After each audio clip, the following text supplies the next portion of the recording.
All right, thanks for tuning in, everyone. First off, I want to say thanks to GearBest.com for sending this to us for review. I'll have a link in the description down below, as always, where you can pick it up. So let's go ahead and take a look at this. On GearBest website, this is actually listed as the GB100. I don't know, GearBest 100, I'm not really sure. But as you can see, it's not a GB100. It's actually a OCDAY or OCDAY, or however you want to say that. RAZER RF100. So it's the RF100. So really awesome little micro size FPV quadcopter. If you're looking to get into a smaller size quad, obviously there is some other brands out there, but I wanted to take a look at this one because I really like the design of it in regards to having everything kind of protected and encased inside of there. It looked like a really nice little clean setup that I really wanted to take a look at. So that's kind of the new hotness right now. It's the craze is getting into the micro FPV flyers for indoor flying, especially with this wintertime coming up. This is going to be a really nice package, all in one. I'm going to show you how to set it up too. A little bit of struggling trying to set this up in clean flight as far as with my transmitter. As you can see here, I've got the brand new Spektrum DX6E, so that's a really awesome value. But anyways, not getting too crazy into that, just talking about the quad here right now. Really awesome. So let's go ahead and open it up and see what you get. So you do get a little bag of goodies here. Now the listing on GearBest shows that the quad's going to come with one battery, but mine came with two. I thought originally it was listed at two, so maybe they changed that. I'm not sure. If you get two, great news, but otherwise probably just expect one. I'm not sure. They did seem like they changed that listing. But anyways, you do get a really nice size LiPo with this. This is actually obviously a one cell LiPo. It's a 600 milliamp LiPo battery, as you can see. And that does come with a micro low-C connector, so that's nice. You can use your hobby grade style charger. Mine came with two. Again, I'm not sure, but I'm happy about that. Anyways, and then you also do get of course, a USB charging cable. I don't really use those. I've got a hobby grade style charger, but if you don't have one, that's nice. And then you do have a full set of spare props, which is awesome. They do give you a little screwdriver as well in case you need to pull the quad apart. So we can see here the quadcopter's nicely packed in there. So you've got a little plastic casing, and then on here you've got a little kind of a diagram, more or less, of the quadcopter, just kind of saying what's inside of there. So you can see it comes with a NACE32 flight controller, and that's gonna support DSM2 receiver. So again, if you've got a DSM2 capable transmitter, or you've got a Spektrum, that's gonna bind up very easily. Of course, it's a 5.8 gigahertz FPV. That's a 25 megawatt, but that's plenty for indoor flying. You're not doing any long range flying with this. Tells you about the propellers being 60 millimeters and the LiPo being 1S. So pretty straightforward, nothing really there that's really too helpful. So that's kind of the challenge right now with this little quadcopters is not a lot of information. So hopefully this will help you guys out a little bit. So let's go ahead and take a look at the quad. So taking a look at the quadcopter here, you do have a really nice little build quality on this. Really nice little styled quadcopter. It's got really nice little venting openings here on the side, which is nice for helping make sure everything is nice and cool on the inside. We've got our 600 TVL camera. I'm sure that's a CMOS. So we'll see how that handles the lighting. But again, this is going to be more of an indoor flyer, so as long as you keep the lights on inside the house, I don't think we should have too many issues with that. So pretty nice. You've got a nice carbon fiber style frame. We can see our motors, the wiring goes right through there, kind of loops through to kind of keep it tight.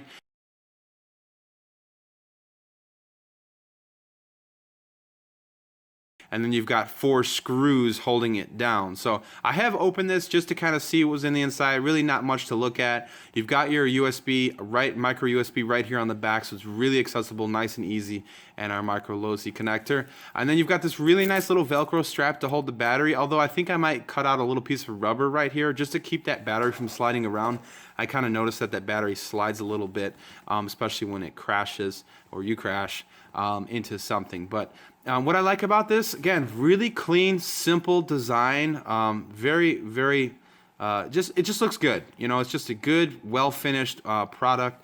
The only thing, my complaint would be prop guards. If we had prop guards, that would be pretty awesome, especially for indoor flying. But Pretty awesome nonetheless. You do have obviously your 5.8 gigahertz antenna here. It's not a circular polarized like we normally like to see, but again, I have been doing some flying with this. I don't have a huge house, and this is just fine. It works very nicely. I'll definitely be doing some outdoor tests in the future to come, but today we're going to focus on this being more of an indoor flyer, which is what these are for, kind of indoor racing, flying, having fun. So really awesome little flyer. I definitely like this little guy. So let's go ahead and jump into some of the setup on Clean Flight and the transmitter, at least with the Spektrum, so if it kind of helps you. And then we'll jump right into a flight review with this. I'll do a little bit of line of sight, and then I'm going to show you some FPV footage of flying around. So I like it. Thumbs up. Again, if you have any questions, let me know. But here, let's go ahead and get right into the flight setup. Okay, so let's go ahead and get into the setup on this. So obviously the first thing you're going to want to do is go ahead and open up Clean Flight. If you haven't already downloaded Clean Flight, there's plenty of videos and information out there. I'm not going to go through all that on how to set up Clean Flight, but you will want to get into that. And there is some USB drivers that you do have to download so that your computer will read the quadcopter. So let's go ahead and open up. I use Google Chrome. That seems to be the easiest way because they do have Clean Flight as a app that you run through Google Chrome. So let's go ahead and open that up. See if we can get there here. Computer's being a little slow right now. So first thing that I like to do is I go ahead and plug in the quadcopter to the computer. And you get a little flashing light there. And we'll go ahead and open up Clean Flight. Again, I just have mine set up as in the apps.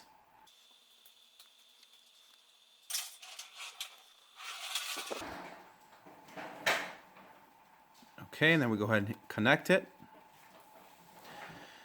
And you're going to see that we're connected right away to the quadcopter. It automatically connects again once you download that driver. I'm going to go through that. Like I said, there is plenty of information available out there on hooking up the quadcopter for that. So anyways, just going to show you everything here. I did, calibrate the accelerometer. I always like to do that. I just kind of put it on a flat surface and just press it down and then just calibrate that just so everything is nice and even. So just to show you how everything's set up, most of this is pretty much the factory setup when you look at it. So you've got the Quad X, you've got your motor stop, one shot, 125 ESC or ESC support, that's turned off, and your disarm motors regardless of throttle, that is turned on. So you want to keep those on. Everything here, you've got your disarm motor set at 5, minimum throttle at 1150, maximum throttle at 2000, and minimum command at 1000. So that's the settings for all of that. I haven't changed any of this here as far as board and sensor alignment, any of that stuff. I'm not an expert at this stuff. I haven't messed with any of that, so I just went ahead and kept that off. So taking a look at the next thing here, I'm not going to get into PID tuning, just basically setup here. So with regards to receiver setting, again, I'm using a Spektrum DX6E.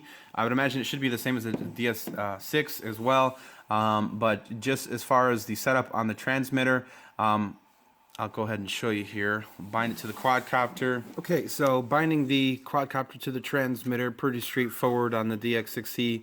You're just pressing the bind button, holding the power switch on, and letting the power switch, well, obviously when it's off, and then that will bind it right up. It comes up at DSMX 22, I believe it said on there. So anyways, that binds up very easily.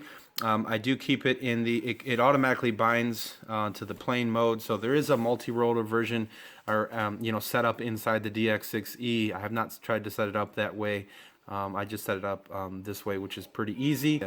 So taking a look at Clean Flight, you can see here under the receiver setting, you'll actually want to, under the channel map, you'll want to actually select Futaba High Tech. And then that will set up for the Spektrum a little bit easier, and then just go ahead and click save, and that will save it. So on the DX6E, you do have to reverse this because you can see that well, right, it's correct now, but if you don't reverse it, it won't fly correctly. If you go right on the stick, roll right, it'll go left, and vice versa. So you will have to change that in the settings. But on here, you can see here that auxiliary 1 for this transmitter is automatically set up here to switch A. So pretty straightforward for arming the quadcopter and disarming it. Pretty straightforward. Add horizon mode, or acro mode. You're going to want to assign one of the switches. But this just for get you going purposes here. That is set up that way. So pretty straightforward there. On the receiver, again, with the Spektrum, those are the key points I wanted to point out. Selecting the futaba and then flipping those channels. You're going to reverse those channels. So I'll go ahead and show you how to do that on the DX6E. What you're going to want to do is go ahead and go into servo setup. Then you're going to want to go into the travel tab. You're going to select that and then go over to reverse. And then you're going to want to reverse these two. So you can see the roll here, which would be for a quadcopter, the RAL and LAL, which would be the left aileron, and right aileron, which would be on an airplane. You're going to want to go into those and switch it. So it's incorrect off the bat. It looks like that. You're going to want to flip it that way. And then same thing with the left aileron switch. It comes up like that. You're going to switch that way that you can get right into flying this thing right away. So that's the easiest, quick, fast setup. Of course, you can get a little bit more detailed. Assign that auxiliary 2 switch properly so that you can have your acro mode and all that good stuff. But just wanted to show you how to easily get that bound up to the transmitter. And then one thing that you will want to do is make sure that when you do bind, you've got that throttle trim all the way down to its lowest position, as you can see there. That way that the quad will go ahead and bind up and fly. So you can see here, we've got our trim all the way down to the bottom. I flip that switch and it's gonna go ahead and bounce. So that's the easiest, fastest setup for the Spektrum. Again, every transmitter is gonna be a little bit differently. But I did find out that that you do have to have that throttle trim all the way down for the quadcopter to fly. So that's just a quick little setup here on the receiver if you're using a Spektrum, and then setting that switch, or that auxiliary A, or auxiliary 1 rather, to switch A on my transmitter for arming the quadcopter, because you will need to have the arm switch right there. So of course you can fly this, see how you like the PIDs, change all that stuff. Again, I am no expert at this, so don't claim to be. I'm learning as I go, and I learn from others as well. So a lot of good YouTube channels out there, so do a lot of homework and research on this, but that's going to be the easiest setup if you have a Spektrum. So let's go ahead and get into the flight and see how this thing flies. Okay, we're out here today with the new GB100 from GearBest, or the OCDAY or OCDAY, or whatever you want to call it, 100. So we're going to go ahead and take this up. We're going to do a little bit of line of sight flying. Got the DX6E out, bound up, ready to go. See how this thing flies outside. We do have quite a bit of wind, but I'm trying to stay away from it here in this little area here, so hopefully we won't be affected by it too much. We'll do a little bit of line of sight flying just to see how it flies, and then we'll go right into FPV. So let's go ahead and go for a flight. Go ahead and set it down on the ground. It's already bound. I'm going to arm it. Let's go ahead and take it up. So this is all pretty much factory settings here. I don't have any Acron.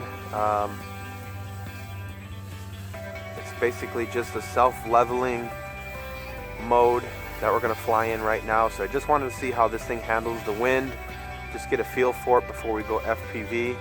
Got pretty good power. I mean, obviously it's no brushless racer. This is a micro racer, a little FPV flyer. I want to show you our yaw on it, the stock settings. Really nice yaw, very quick, nimble. Our roll, pretty decent. And our pitch. The pitch isn't too aggressive, but very fun little flyer. So pretty decent. very smooth little flyer. Obviously this isn't meant to be line of sight. Selling point on this is FPV, so that's just a little bit of a line of sight test. You can see how smooth it is. It's got a very expected feel to it. Feels very nice. See, it's getting a little choppy there from the wind. So let's go ahead and jump right into FPV.